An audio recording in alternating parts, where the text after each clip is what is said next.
السميع العليم من الشيطان اللعين الرجيم.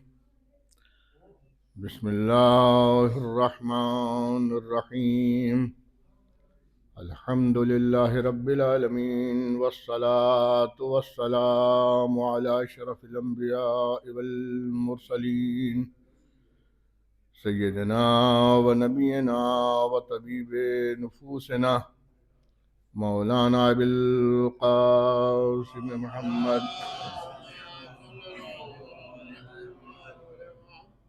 وآله الطيبين الطاهرين المعصومين. أما بعد فقد قال الله سبحانه الحكيم وقوله الحق. بسم الله الرحمن الرحيم. قل من خلق السماوات والأرض. صلوات محمد وعلى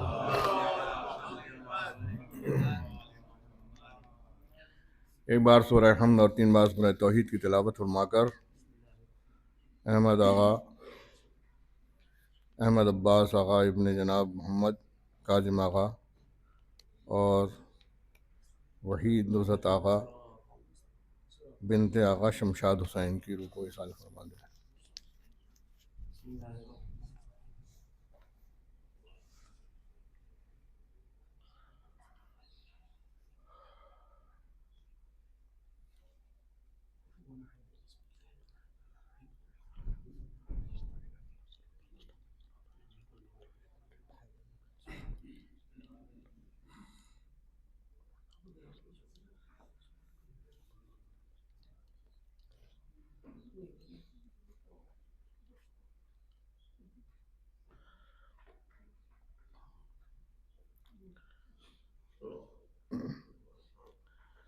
اس مختصر سی آیت کو میں نے ابھی پیش کیا، اس میں ارشاد ہوتا ہے کہ حبیب کہہ دیجئے کہ زمین آسمان میں کیا کیا چیزیں خلق ہوئی ہیں. مذہب کی بنیاد عقل پر رکھی گئی ہے، روایات پر نہیں. اور وہ کہہ سکتا تھا کہ ہم نے دین بھیجا ہے، ہم نے مذہب بھیجا ہے، ہم نے رسول بنا کر بھیجا ہے اور تم مان لو اس کو. لیکن اس نے عقل کی کسوٹی پر پرکھنے کے لیے بہت سی چیزیں بطور مثال پیش کی کہ یوں نہیں سمجھتے ہو تو یوں سمجھو گے، ایسے سمجھ میں نہیں آتا ہے تو ایسے سمجھ میں آئے گا، ہماری ربوبیت یوں نہیں سمجھتے ہو تو یوں سمجھو گے، ہماری خالقیت ایسے نہیں سمجھتے ہو تو مثال کے ذریعے سے سمجھو گے. سورہ بقرہ میں متعدد مقامات پر بڑی ہی تفصیل کے ساتھ اس نے اپنی ربوبیت، خلاقیت، قدرت اور حکمت کے جا بجا نمونے پیش کیے. اور انہی میں سے ایک یہ آیت جو ابھی میں نے پیش کی اجمالی طور پر ہے کہ اس میں غور و فکر کرنے کے لیے کہا جا رہا ہے. غور و فکر کیوں نہیں کرتے؟ اور جن کو سمجھانے کے لیے پیغمبر نے فرمایا کہ آخر تم اس مذہب کو، اس دین کو کیوں نہیں تسلیم کرتے جو میں لے کر آیا ہوں، تو انہوں نے کہا کہ ہم نے تو اپنے آباء و اجداد کو اسی دین پہ پایا ہے، ہم نے اپنے آباء و اجداد اور بزرگوں کو یہی کرتے ہوئے پایا ہے. پھر اسی آیت میں یہ سند بھی پیش کر دی گئی، چاہے وہ کچھ نہ جانتے تھے پھر بھی مانیں گے وہ، اگرچہ وہ کچھ نہیں جانتے تھے، ہدایت یافتہ نہیں تھے، کیا پھر بھی ان کی تعصیب اور پیروی کرتے رہیں گے؟ یعنی ان کے ساتھ ساتھ عقل نہیں تھی، ان کے ساتھ شعور نہیں تھا، ان کے ساتھ وجدان نہیں تھا، ان کے ساتھ سمجھ نہیں تھی. قرآن مثالیں دے دے کر پیش کر رہا تھا. اور ایک بڑی طولانی مثال جو تقریباً کافی طولانی ہے، ان فی خلق السماوات والارض واختلاف اللیل فی النہار والفلک التی تجری فی البحر بما ينفع الناس. اس میں ان فی خلق السماوات والارض، زمین و آسمان کی خلقت میں، واختلاف اللیل والنہار، اور رات دن کے آنے جانے میں، یعنی رات دن کا آنا جانا انسان کے لیے غور طلب ہے کہ نہیں کہ اس وقت دن ہے تو آیا کہاں سے؟ شام ہوتے ہوتے دن ڈھلے گا تو رات کیسے آ جائے گی؟ اس نے اپنی قدرت کی نشانیوں میں سے اس کو بطور مثال پیش کیا ہے.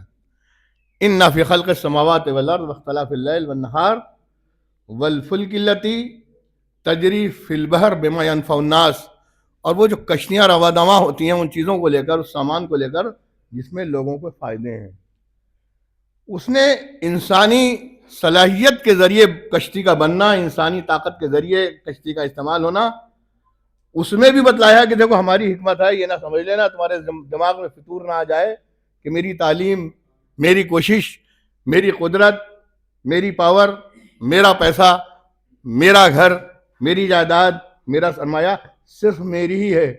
اس نے کشتی کی مثال دے کر، اگرچہ تم نے بنائی ہے لیکن اس کا پانی میں رواں دواں ہونا یہ کسی حکمت سے خالی نہیں ہے۔ صلوات پڑھ دیں محمد وعلی محمد۔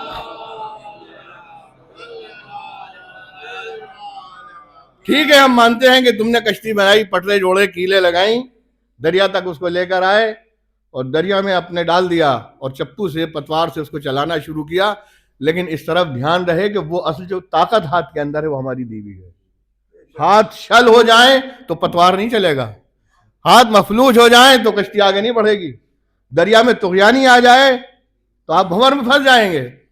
اس نے اس کشتی کو بھی اپنی طرف مثال دے کر منسوب کیا، والفلک التی تجری فی البحر بما ینفع الناس، اور وہ جو آسمان سے پانی برساتا ہے اور اس پانی کا اثر یہ بتلایا کہ زمین کو اس کے مردہ ہونے کے بعد اس نے زندہ کر دیا۔ دیکھیں سامنے کی ہے ایک فقرے کے اندر، اتنی بڑی آیت ہے، ایک فقرے کے اندر اس نے حیات بعد الموت کا تصور بھی پیش کیا، اس کی مثال بھی پیش کر دی کہ جس طرح سے مردہ زمین تھی، کچھ اس میں پیدا نہیں ہوتا تھا۔ آپ دیکھیں سڑک کے کنارے سفر کر رہے ہیں، بنجر زمین ہے، ریلوے لائن پہ آپ سفر کر رہے ہیں، کتنی بنجر زمینیں ہوتی ہیں، سامنے فاصلے پر کھیت ہوتا تو ہر فصل ہوتی ہے، جو بنجر زمین ہوتی ہے اس میں کچھ بھی نہیں پیدا ہوتا۔ اس نے کہا کہ وہ زمین کے جو مردہ تھی ہمارے پانی برسانے سے وہ زندہ ہو، اور ہم نے اس میں چوپائے جو ہے رواں دواں کر دیے، پیدا کر دیے، اور اس کے اندر ابر مسخر ہے ہماری طرف سے، یعنی وہ ہماری طاقت کا مرہون منت ہے۔ زمین و آسمان کا خلق ہونا، رات اور دن کا آنا جانا، کشتیوں کا دریاؤں میں چلنا، اور یہ پانی جو ہم نے برسایا ہے اس کا اثر یہ ہے کہ مردہ زمین کو زندہ ہو جاتی ہے زمین۔ کہ تم ابھی بھی حیات بعد الموت کا انکار کرو گے؟ کیا تم اس کے بعد بھی انکار کرنے کا کچھ حق رکھتے ہو؟ کہ ہم تمہارے سامنے مثال دے رہے ہیں کہ مردہ زمین تھی، تم نے کتنا بیج ڈالا، تم نے کتنے درخت لگائے، پانی دیتے رہے، لیکن جب پانی ادھر سے آیا تو وہی چیز جو ہے ہریالی پیدا ہو گئی، اس کے اندر پیداوار ہو گئی، جس میں ایک گندم نہیں ہوتا تھا، ایک دانہ نہیں ہوتا تھا، اس میں ایک گندم سے 7 بالیاں نکل رہی ہیں، 7 بالیاں ایسی ہے کہ ہر بالی میں 100 دانے ہیں، اور جس کے لیے چاہتا وہ اضافہ بھی کر دیتا۔ صلوات پڑھیں محمد۔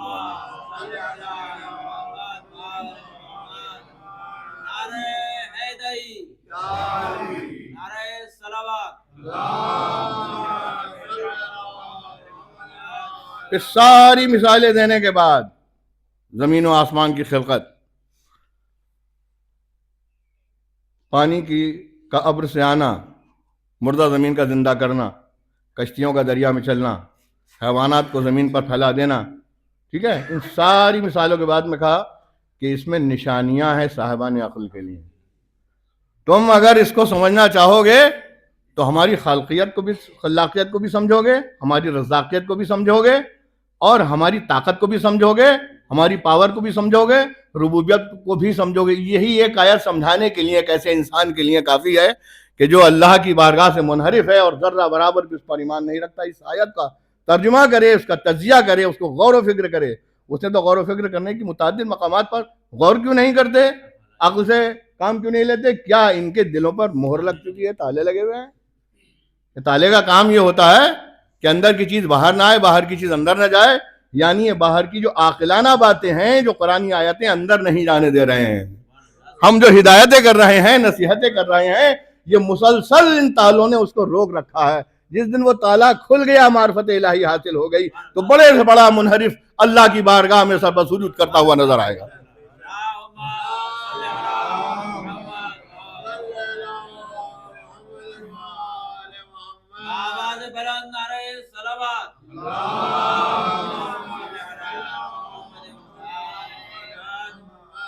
اس نے مکھی مچھر کی مثال دے دی جب ناطاقتی بتلانا ہوئی تو کہا کہ دیکھو جو چیز وہ لے جاتی ہے وہ تم اس کے پر سے اسے چھوڑا نہیں سکتے ہو. اور پھر کہا کہ یہ بہت طاقتور نہیں ہے, ضعف الطالب والمطلوب, تم دونوں جو ہے ضعیف ہو, تم دونوں ضعیف ہو, اس لیے کہ ہم نے اس کو اتنی طاقت ضرور دے دی ہے کہ تم اس کے پنجے سے چھوڑا نہیں سکتے جو تمہاری غذا کا ذرہ لے جائے. منصور دوانقی. اب یہ دیکھیے جو ہمیں صرف ذاکری کے طور پہ کہا جاتا ہے قرآن ناطق, یہ قرآن ناطق کی مثالیں ہیں جو صادق آل محمد سے ہم تک پہنچی ہیں.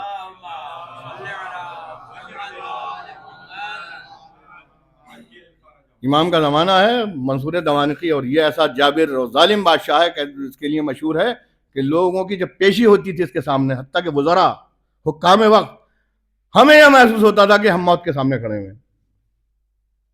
تو کہا ہی جاتا ہے کہ حکم حاکم مرگ مفاجات, حاکم کا حکم ایسے ہے کہ اچانک ناگہانی موت آ گئی. منصور دوانقی اور چھٹے امام یا 12 امام کا ہے, تو وہ اس دور میں گیا شکار کرنے کے لیے. جب شکار کرنے کے لیے گیا تو بہرحال جو بھی کچھ شکار کیا خاصا لگایا گیا, تو اس نے جو ہے وہ کھانے پہ اپنے لقمہ توڑا, ایک مکھی آ کے بیٹھ گئی. مکھی آ کے بیٹھ گئی, جو اس کا خادم تھا اس کو حکم دیا گیا بھائی اس مکھی کو اڑاؤ. وہ اڑانے کے لیے خادم کھڑا ہوا, اب دوسری آ گئی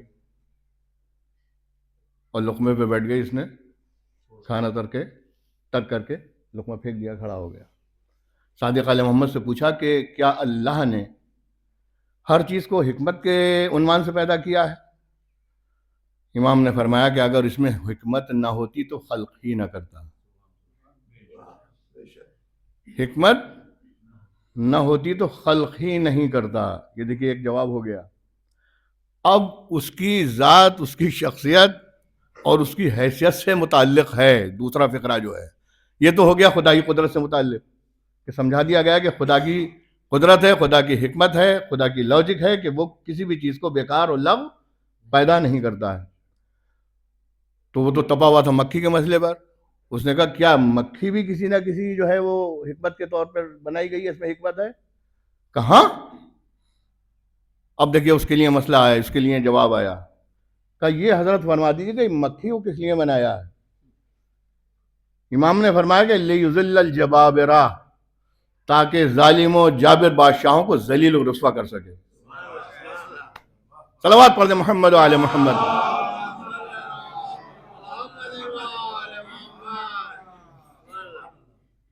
تو اس نے مکھی کی مثال دی, مچھر کی مثال دی, شہد کی مکھی کی مثال دی, اس کا پورا سورہ آ گیا.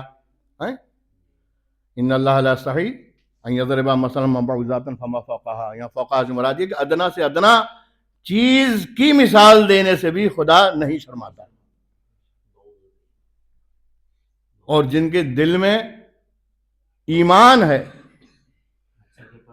ہاں جن کے دل میں ایمان ہے, وہ کہتے ہیں کہ یہ سب ہمارے پروردگار کی جانب سے ہے, یہ سب ہمارے پروردگار کی جانب سے ہے. یعنی حکمت بھی مانتا ہے کہنے والا, ماننے والا, اور اس کی قدرت بھی مانتا ہے, اس کی رزاقیت بھی مانتا ہے, اس کی خلاقیت بھی مانتا ہے, سب کچھ مان لیتا ہے ایک مثال پر. اور نہ مانے تو پورا قرآن سر پہ اتارا ہے. یہودیوں کی مثال سورہ جمعہ میں دی ہے کہ نہیں دی ہے؟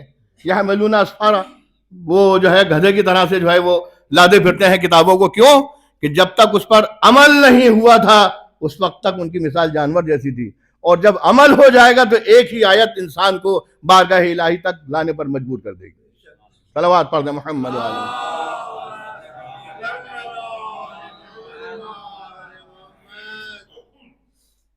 اس سے بھی درود پڑھ دیں محمد و آلہ.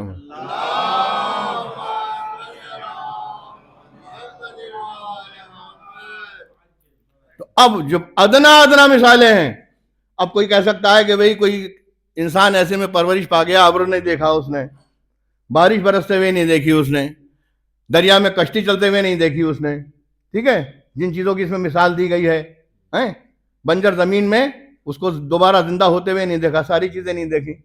لیکن اس نے کہا کہ نہیں, ہم تمہیں ایسا سمجھائیں گے, تمہارا نفس تو تمہارے ساتھ ہے, تمہاری جان تو تمہاری ساتھ ہے, تمہاری روح تو تمہارے ساتھ ہے, سنوریہم آیاتنا فی الآفاق، ان قریب ہم پوری کائنات میں نشانیاں دکھائیں گے اپنی.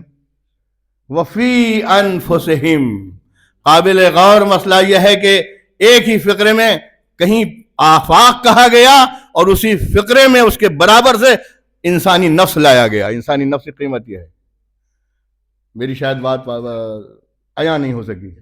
سنوریہم آیاتنا فی الآفاق وفی انفسہم، پوری کائنات میں اپنی معرفت کی نشانیاں دکھلائیں گے. اور وفی انفسہم، اور ان کے اپنے نفسوں میں، یعنی آپ کا نفس آپ کے اندر، میرا نفس میرے اندر، ان کا نفس ان کے اندر، ہم نشانیاں دکھائیں گے. کس لیے؟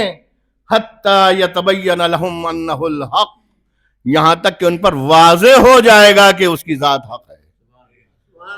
ذات حق ہے. اب نہ دیکھا ہو اس نے پانی برستے ہوئے، نہ دیکھا ہو زمین کو زندگی ملتے ہوئے، نہ دیکھا ہو دریاؤں میں کشتی چلتے ہوئے، نہ دیکھا ہو ابر کو کسی ایسی جگہ پرورش ہوئی ہے کال کوٹری کے اندر، لیکن اس کا نفس تو اس کے ساتھ ہے. اللہ کی نشانی کار فرما ہے کہ میرا خالق کوئی ہے، میرا رازق کوئی ہے، میرا پالنہار کوئی ہے، میری پرورش کرنے والا کوئی ہے. صلوات پڑھیں محمد علیہ.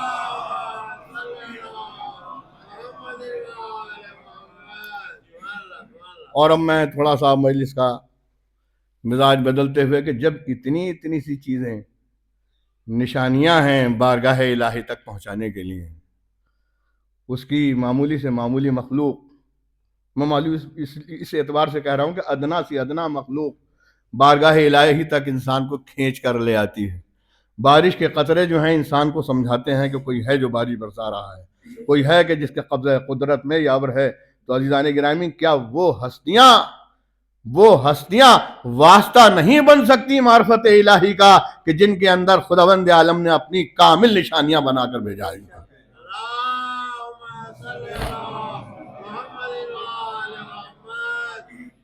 کیا وہ ہستیاں نہیں ہو سکتی؟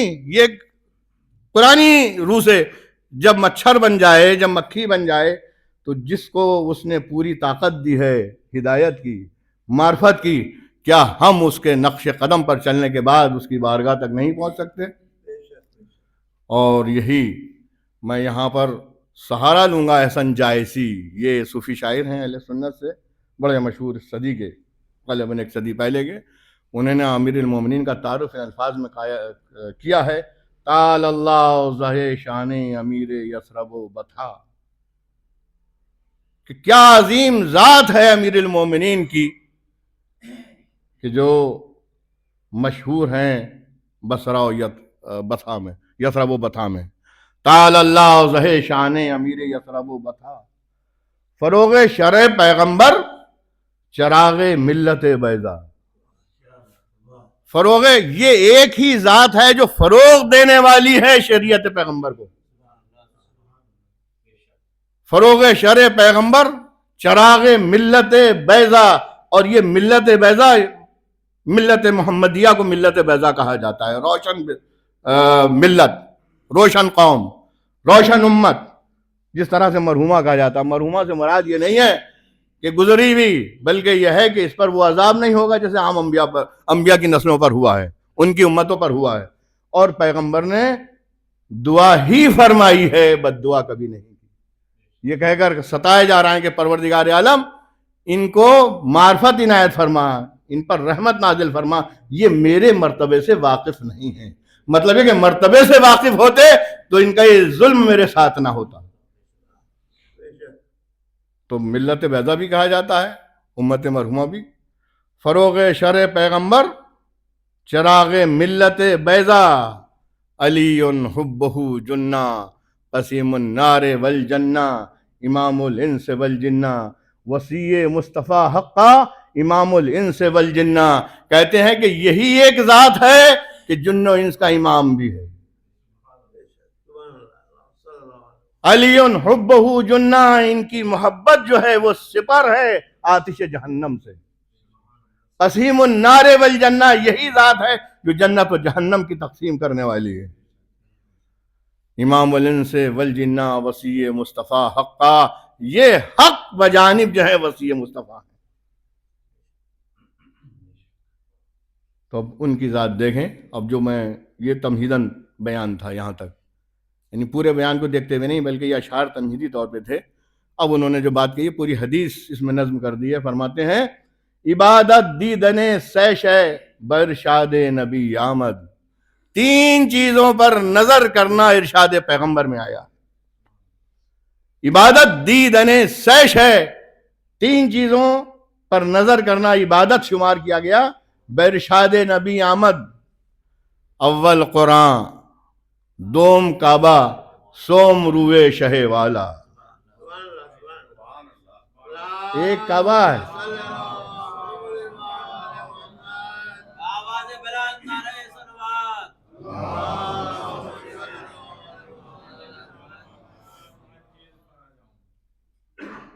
عبادت دیدن سیش ہے برشاد نبی آمد. پیغمبر کے ارشاد میں 3 ہی چیزوں پر نظر کرنا عبادت شمار کیا گیا ہے. اول قرآن, دوم کعبہ, سوم روئے شہ والا. کیا اس کے اندر احترام استعمال کیا ہے انہوں نے, روئے شہ والا.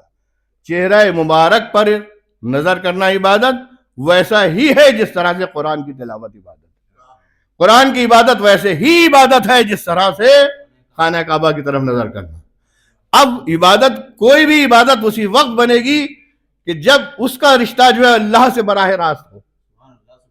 صرف قرآن کا دیکھنا عبادت نہیں ہے, خود کعبے کا دیکھنا عبادت نہیں, خود چہرے کا عبادت نہیں ہے. اس لیے کہ عبادت تو صرف اللہ کی ہوتی ہے, عبادت تو فقط اللہ کی ہوتی ہے. تو اس کا مطلب یہ ہے کہ جب ان 3 چیزوں کو براہ راست خدا سے وابستہ نہ کر دیا جائے اس وقت تک خدا کی عبادت ہو ہی نہیں سکتی. صلوات پڑھ دیں محمد و آل محمد.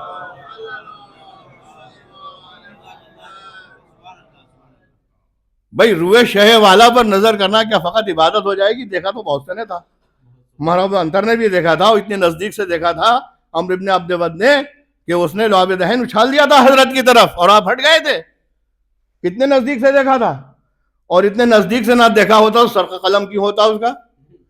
لیکن وہ دیکھنا نہیں تھا, وہ دشمنی تھی, وہ عداوت تھی, وہ نفرت تھی. اسی طرح سے کعبے کو ڈھانے کے لیے ابرہہ نہیں آیا تھا کیا؟ دیکھا تو اس نے بھی تھا. قرآن کو سبھی دیکھتے ہیں, اس نے بھی دیکھا تھا جس نے رد قرآن میں اسحاق کندی نے لکھا تھا. اس کا مطلب یہ ہے کہ اس میں جوڑنا پڑے گا, اس میں ایک چیز محذوف ہے. قرآن عبادت ہے کلام الہی سمجھ کر, کعبہ عبادت ہے, زیارت عبادت ہے خانہ خدا سمجھ کر, روئے شہ والا پر نظر عبادت ہے علی ولی اللہ سمجھ کر. نہ جوڑ دیا ہے. صلوات پڑھنے محمد و آل محمد.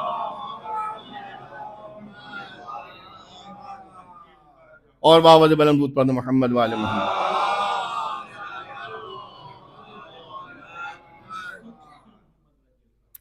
تو جب تک یہ نہ وابستہ کر دی جائے کہ ان کی زیارت یاد خدا اس سے تازہ ہوتی ہے, قرآن کی تلاوت حکم الہی پتہ چلتا ہے, خانہ کعبہ کی زیارت اس سے ہمیں اللہ کے وجود, اللہ کی معرفت کی طرف.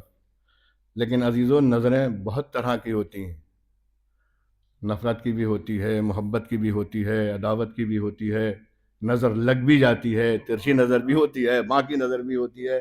ساری تو نظریں ہوتی ہیں, ہے نا. تب کون سی نظر ہو, اور پھر جو کوئی خطابت کرنے والا ہوتا ہے تو اس کی نظر میں ہر ایک کی نظر ہوتی ہے. ذرا سب بڑھا دیجئے, 1 گھنٹے سے ادھر نکل جائے مجلس, سب کی نظریں ایک ہی سی ہوں گی کہ اتنی دیر ہو گئی. کوئی اگر میری طرف توجہ کرے گا تو کہے گا بھائی اتنی دیر تو پڑھتے نہیں ہیں, 35-40 منٹ پڑھتے ہیں, آج کیا ہو گیا ہے. تو یہ بھی ایک نظر ہے. ہاں, یہ بھی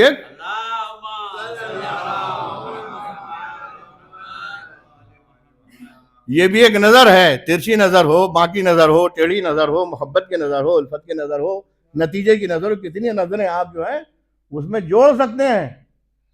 لیکن عزیزان گرامی, روئے شہ والا پر جو نظر ہے وہ ایک خاص مقصد کی طرف ہمیں لے کر جا رہی ہے, خاص علت کی طرف وہ زیارت لے کر جا رہی ہے. اس لیے کہ اب وہ ذات جس کو ہم راضی اور ناراض جو ہو سکتی ہے اس کو دیکھا ہی نہیں ہم نے, وہ تو ہماری نظروں کے سامنے نہیں. ہاں, وہ ہماری نظروں کے سامنے آ جائے تو ہم اپنے میں ملا لیں گے اسے, ٹھیک ہے. اور میں یہاں پر جو ہے وہ ایک ہی فقرہ ہے بس ان کا، ابن حسن نانوی صاحب کا، کہ اچھا ہوا کہ وہ نہیں آیا ورنہ پیغمبر کے ساتھ کیا نہیں کیا لوگوں نے. ہاں بس یہ فقرہ ہے ان کی خطابت کا کہ اچھا ہوا کہ نہیں آیا، اور وہ آ بھی نہیں سکتا تھا تو وہ آ نہیں سکتا، ہم وہاں جا نہیں سکتے. تو اس نظر کو پہچاننے کے لیے کہ وہ ہم سے راضی ہے کہ نہیں ہے، وہ ہم سے ناراض ہے تو ہم اس کا علاج کریں، وہ راضی ہے تو ہم خوش ہو جائیں. وہ یہاں آ نہیں سکتا، ہم وہاں جا نہیں سکتے، چلے جائیں گے تو پھر آ نہیں سکتے. بتائے گا کون آگے؟ چلے گئے تو بتائے گا کون؟ ہے نا؟ کوئی آیا ہے آج تک؟ وہ خواب کی بات بتائی ہوئی وہ اتھینٹک نہیں ہوتی، وہ سند نہیں ہوتی علاوہ معصومین کے، ہے نا، یا اولیاء کے. لیکن خواب سے احکام ہم نہیں لے سکتے کہ خواب دیکھا تھا یہ حکم ہے، یہ دیکھا تھا یہ حکم ہے، یہ دیکھا تھا یہ حکم ہے. وہ حکم ہم نہیں لے سکتے. حکم شریعت کی نص کے ذریعے سے ملے گی، چاہے نص قرآن ہو، نص حدیث ہو، اور یا روایات ہو. صلوات پڑھ دے محمد والے.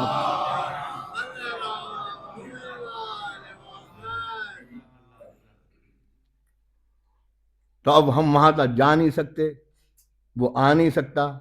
قباحت یہ ہے کہ ہم وہاں جائیں تو آ نہیں سکتے، وہ بلا لے تو ادھر آنے کی ہمیں مہلت نہیں دے گا. تب اس کے لیے ضروری تھا کہ پروردگار عالم جب تو نے اتنی نشانیاں رکھ دی قرآن میں، جو ہے بے محابہ ان کا ذکر کیا ہے کہ پانی اس کی نشانی ہے، ابر اس کی نشانی ہے، یہ سب آیات ہیں اس کی، اور کشتیاں اس کی نشانیاں ہیں، زمین و آسمان کے درمیان جو خلقت ہے وہ اس کی نشانی ہے. ایک ایسی نشانی بھی دے دے جس کو بڑی عظیم آیت کہا جائے. وہ بڑی عظیم آیت علی ابن ابی طالب علیہ الصلوۃ والسلام کی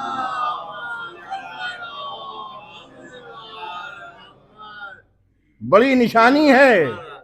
اور وہ ایک ایسی نشانی ہے، وہ میں نصوص کے جملے یہاں پڑھوں گا تو مجلس طولانی ہو جائے گی، کہ وہ آیت کبریٰ ہے، بڑی نشانی، کہ اس سے بڑھ کر کوئی نشانی ہمارے پاس نہیں ہے. یعنی اسی سے ہم دنیا کا معاملہ بھی حل کر سکتے ہیں، اسی سے آخرت کا معاملہ بھی حل کر سکتے ہیں. اور یہ ایسی نشانی ہے، کہا تو ایک تو گیا ہے لیکن جتنی بعد میں آئیں گی وہ سب اللہ کی نشانیاں ہوں گی، اس گھر آنے کی سب ہوں گی وہ اللہ کی نشانیاں ہوں. صلوات پڑھ دے محمد و آل محمد.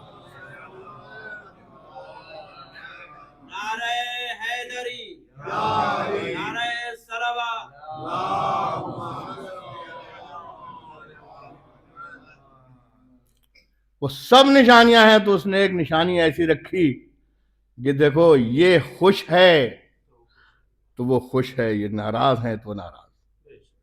ان کی جنگ اس کی جنگ، اس کی جنگ ان کی جنگ. رسول کو ان کو ناراض کیا تو رسول کو ناراض کیا، ان کو اذیت دی تو رسول کو اذیت دی، اور ان کو خوش کیا تو رسول کو خوش کیا. اور یہ سلسلہ چلتا رہے گا آخر تک، اس گھر کی پہلی کڑی ہو یا آخری کڑی ہو، اس گھر کی پہلی کڑی ہو، پہلا فرد ہو یا آخری فرد ہو، سب ایک سلسلے میں جڑی ہوئے ہیں.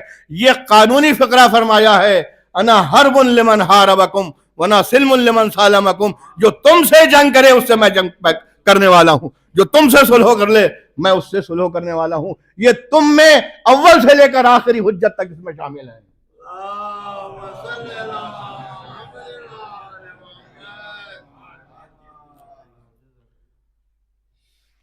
تو اب میں نے گزارش کی تھی، اللہ کی نشانیوں میں سے پانی کا ذکر کیا گیا ہے، کہ اس پہ غور نہیں کرتے کہ ہم نے مردہ زمین پر برسانے کے بعد زندہ کر دیا اس کو.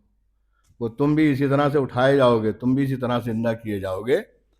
اور اس میں بڑی تفصیل کے ساتھ شیخ جعفر تستری، بڑے عالم، بڑے خطیب، انہوں نے بڑے کیا کہتے ہیں ذاکری بھی فرمائی، اور بڑے عجیب اور اچھوتے پہلو نکالے. کہا کہ وَجَعَلْنَا مِنَ الْمَاءِ كُلَّ شَيْءٍ حَيٍّ، یہ قرآن کی آیت ہے، ہم نے ہر چیز کی زندگی پانی سے قرار دی. اور پھر وَكَانَ عَرْشُهُ عَلَى الْمَاءِ، اس کا عرش جو ہے پانی پر ہے. یہ پانی کی عظمت اتنی قدر بڑھائی کہ عرش تک لے گیا، اتنی، اور اتنی ناقدری ہوئی کہ ٹھوکروں میں رہتا ہے. کیونکہ یہ انسانی ضرورت ہے، کہ ہم انسانی ضرورت کے لیے جو چیزیں ہم نے پیدا کی ہیں، روشنی، ہوا اور پانی، پہرا نہیں ہے اس پہ، یہ سب اس نے انسانی ضرورت کے لیے سامان فراہم کیا. انسانی زندگی کی پونجی ہے. انسان کی زندگی عطا کی پانی کے ذریعے سے، عرش پر لے گا پانی کے ذریعے سے، اور لوگوں کی ضروریات 3 حصے پانی اس پر قرار دے دیا زمین پر. اور جو اتنی عزیز چیز ہو، اتنی عزیز چیز ہو کہ انسان کی زندگی کا جز بن جائے، وہ اہل بیت پر بند کر دیا جائے.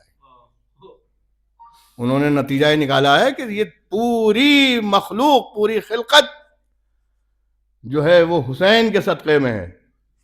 اور آیت یہاں سے لے کر وہ حدیث قدسی لے کر آئے ہیں کہ لولا کلمہ خلقت الافلاک، اے حبیب ہم نے کائنات آپ کے طفیل میں، آپ کی پیشوائی میں پیدا کی ہے. اگر آپ کو خلق کرنا نہ ہوتا یہ کائنات کا ذرہ ذرہ نہ بنتا، چاند نہ، سورج نہیں، زمین نہیں، دریا نہیں، پہاڑ نہیں، کچھ نہیں.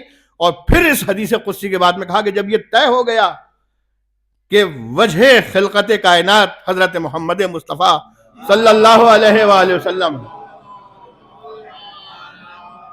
پھر یہ حدیث پیش کی کہ اسی رسول نے فرمایا حسین منی وانا من حسین، یعنی اسی رسول نے فرمایا کہ جس کے طفیل میں کائنات بنی، کائنات کا ذرہ ذرہ بنا، اسی رسول نے جب اپنے نواسے کا تعارف کرایا کہ حسین میرا مجھ سے ہے، میں حسین سے، یعنی جز بنا لیا اپنا اللہ کے رسول نے. اور عزیزو اسی کی ذریت پر کربلا میں پانی بند کر دیا گیا. اور اتنی عزیز چیز امام حسین علیہ السلام نے جو پیش کی ہے کربلا کے اندر، وہ اتنی عزیز پیغمبروں کی تاریخ میں نہیں ملتی. اولاد، اصحاب، انصار، جانثار، بھتیجے، یہ سب عزیز قربان کر دیا آپ نے کربلا کے اندر. اور ذرا تصور کریں کہ وہ اتنا عزیز کہ جس کے لیے فرماتے ہیں کننا اذ اشتقنا الی زیارت نبی، اے لوگوں جب ہم اپنے نبی کی زیارت کے مشتاق ہوتے تھے، اللہ سے خطاب کیا ہے اللہم اشہد علی ہؤلاء القوم، پروردگار گواہ رہنا اس قوم جفاکار پر جو سامنے ہے، جس کے سامنے ایسا بیٹا بھیج رہا ہوں کہ جس کے لیے فرمایا ان اللہ اصطفیٰ آدم و نوحا وعلی ابراہیم وعلی العالمین وعلی عمران علی العالمین. اس کے لیے جو آیت پڑھی ہے اس کے لیے فرماتے کہ اب میں وہ جوان بھیج رہا ہوں. فقط برز الیہم غلام، میرا وہ شہزادہ جا رہا ہے اشبہ الناس خلقا وخلقا ومنطقا برسولک، جو بہت ہی مشابہ تھا صورت و سیرت و کردار و رفتار و گفتار. خلق یہ ظاہری بناوٹ ہے، یعنی باپ اپنے بیٹا اپنے باپ کے چہرے پر آنکھیں، اس یہ خلق. خلقن و خلقن، خلق داخلی سیرت، داخلی کریکٹر، خلق ظاہری بناوٹ، اور خلق اخلاق سے نکلا ہے، یعنی اندرون علی اکبر بھی، علی اکبر کا کریکٹر بھی، سیرت بھی، کردار بھی اللہ تیرے نبی جیسا تھا. میں نے مقتل میں جملہ پڑھا کہ اللہ نے جو ہم شبیہ پیغمبر کی شکل میں بیٹا دیا تھا امام حسین کو، وہ اللہ کی طرف سے ایک عظیم نعمت تھا. جتنا حسین فخر کرتے وہ کم تھا. اور دوسری وجہ شاید یہ بھی انہوں نے بیان کی ہے کہ جب یہی بیٹا قوم جفاکار کے سامنے آئے گا تو اس کے لیے بڑی آزمائش ہے کہ جنہوں نے پیغمبر کو دیکھا تھا وہ دیکھ کر ہاتھ روک لیں گے، وہ دیکھ کر پیچھے ہٹ جائیں گے، مگر ظلم اپنی اس حد تک پہنچ گیا تھا کہ ہم شبیہ پیغمبر کا بھی خیال نہ کیا، اسی بیٹے کو رخصت کیا. اور پھر رخصت کے وقت میں آپ نے جو مقتل نے لکھا ہے وَنَظَرَ إِلَيْهِ، امام حسین نے بیٹے کی طرف دیکھا. اور اب میں نے چونکہ نظر پہ پڑھا، وہی صاحب مقتل لکھتے ہیں نظر کئی طرح کی ہوتی ہے. جب باپ دیکھتا ہے بیٹے کو، نظر اشتیاق ہوتی ہے، نظر شوق ہوتی ہے، نظر وجدان ہوتی ہے. نظر اشتیاق یہ ہے کہ میرا بیٹا جوان ہے، نظر شوق یہ ہے کہ میرے سامنے کلیل جوان کھڑا ہے. نظر وجدان کے لیے وہ کہتے ہیں نظر وجدان یہ ہے کہ باپ سوچتا ہے کہ میں اب بوڑھا ہوں، میرا جنازہ اسی کے کاندھوں پر جائے گا. یہ نظر وجدان. تو صاحب مقتل لکھتے ہیں نہ امام حسین کی نظر بیٹے کے چہرے پر نظر شوق تھی، نہ نظر وجدان تھی، نہ نظر اشتیاق تھی، کہ کون سی نظر تھی؟ کہ نظر الیہ آئسن منہم، بڑی نا امیدی سے بیٹے کی طرف دیکھا۔ یہ پورا مقتل ہے فقرہ، وَنَظَرَ إِلَيْهِ آئِسًا مِّنْهُ، بڑی نا امیدی اور حسرت سے بیٹے پر نظر کی۔ وہ حسرت آپ سمجھ گئے، جو بیٹا ابھی کلیل جوان ہے، جاتے ہی تلواروں میں گر جائے گا، سینے پہ برچھی کا پھل لگے گا، آواز اپنے باپ کو دے گا، باپ کمر کو پکڑے ہوئے جائے گا، سینی سے برچھی کا پھل نکالے گا، بیٹا باپ سے کہے گا باپ مجھے یہیں رہنے دیجئے۔ یہی نظر تھی، دے دی آپ نے اجازت۔ اور پھر میں نے تفصیلات سارے ختم کیے۔ جب گئے تو آنے کے بعد وہی صاحب مقتل لکھتے ہیں کہ میں نے کسی بھی بہادر کے ہاتھوں سے ایک حملے میں 200 یزیدی لشکر کو فنار ہوتے ہوئے نہیں سنا۔ ایک حملے میں 200 کیے۔ پھر اس کے بعد آئے اور آنے کے بعد میں کہا یا ابت العطش قد قتلنی، بابا جان پیاس مارے ڈالتی ہے، وثقل الحدید قد اجہدنی، اور یہ جو میں ذرا پہنے ہوئے ہوں، بختر پہنے ہوئے ہوں، خود پہنے ہوئے ہوں، وثقل الحدید قد اجہدنی، اس نے مجھے زحمت میں ڈال دیا ہے۔ اور وہ لکھتے ہیں کہ گھوڑا دوڑانے کی بھی گرمی تھی، جوانی کا عالم تھا، اسلحے سے سجے ہوئے تھے، اور پھر فرماتے ہیں یا بتا حلی شربۃ من الماء سبیل، کیا پانی کا راستہ کوئی نکل سکتا ہے؟ پانی کا راستہ نکل سکتا ہے۔ وہ کہتے ہیں ان کی نظر میں جو یہ پڑھتے ہیں کہ پانی مانگا، نہیں، وہ کہتے ہیں کہ میں نے کربلا کے شہداء میں کسی کے بارے میں، حتیٰ کہ بچوں کے بارے میں نہیں سنا کہ بچوں نے امام سے پانی مانگا ہو۔ بچے گئے ہیں، بچوں کی لاش پہ امام دوڑ کر گئے ہیں، ان کو اٹھایا ہے، پیٹ پر لاد کر لائے ہیں۔ کہتے ہیں صاحب مقتل کہ میں نے بچوں کے لیے بھی نہیں سنا کہ انہوں نے کربلا میں پانی مانگا ہو۔ اور دوسری بات یہ ہے کہ بیویاں اپنے بچوں کو امام سے ہٹا لے جاتی تھی، کہیں ایسا نہ ہو کہ نادانی کی وجہ سے العطش کی آواز کانوں تک امام کے پہنچ جائے۔ تو کہتے ہیں پھر یہ کیا ہے جو آپ نے فرمایا، حلی شربتن من الماء سبیل، کیا پانی کا راستہ نکل سکتا ہے؟ کہا کہ علی اکبر نے راستہ پوچھا ہے، راستہ پوچھا، کیا پانی کی سبیل نکل سکتی ہے؟ پانی نہیں مانگا۔ کہ کس لیے؟ کہ علی اکبر چاہتے تھے کہ جب میں نکلا تھا، اجازت دی تھی، تو امام پہ حالت نزا طاری ہو گئے تھے اور امام قریب بشہادت تھے۔ یہ جناب سکینہ بھی فرماتی ہیں کہ جب میرے بابا نے رخصت دی بھیا کو تو آنکھیں مقتل کی طرف ویسے پھر گئیں، مجھے محسوس ہوا کہ میرے باپ دنیا میں نہیں رہیں گے۔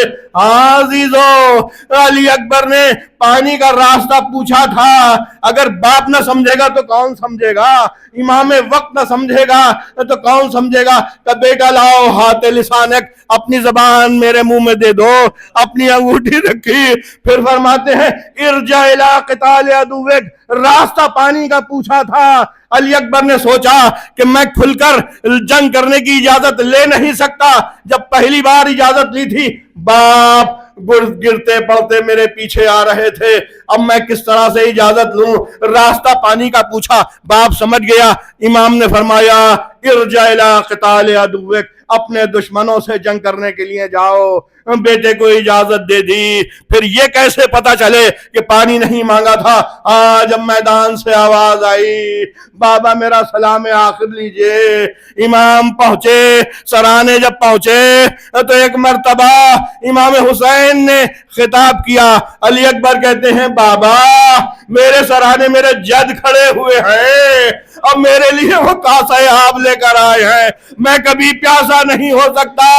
بابا میرے جد کہہ رہے ہیں حسین آؤ میری طرف، تمہاری پیاس بھی بجھ جائے گی۔ پانی نہیں مانگا غیرت دار نے، پانی کی تلاش کا راستہ پوچھا. امام نے فرمایا ارجع الی قتال عدوک کہ بیٹا اگر پانی چاہیے تو اس دنیا سے گزرنا ہوگا. ان دشمنوں کے یہاں تمہارے لیے پانی نہیں, ہم شبیہ پیغمبر کے لیے پانی نہیں. جاؤ بیٹا سمجھ گیا. بیٹے سے کہا تھا جاؤ دشمن کی طرف, بیٹا گیا. اب جیسے ہی گرے 2 جام آب اپنے دادا کے ہاتھوں میں دیکھے, کہا بابا میری پیاس بجھ گئی, آپ نے کہا تھا پانی کا راستہ یہ ہے, پانی کا راستہ مجھے مل گیا. الا لعنت اللہ علی القوم الظالمین وسيعلم الذين ظلموا أي منقلب ينقلبون. اللهم إني أسألك بحق محمد وأنت المحمود, وبحق علي وأنت الأعلى, وبحق فاطمة أنت فاطر السماوات والأرض, وبحق الحسن وأنت المحسن, وبحق الحسين أنت قدم الإحسان, وبحق الأئمة التسعة الطاهرين من ذرية الحسين عليهم السلام. پروردگار عالم جتنے بھی حاضرین تشریف فرما ہے ان کے دلی مراد ورلہ, پریشان حضرات کی پریشانیوں کو دور فرما, حج و زیارات میں متمنی حضرات کی دلی مرادیں پوری فرما, پرچم اسلام کو بلندی عنایت فرما.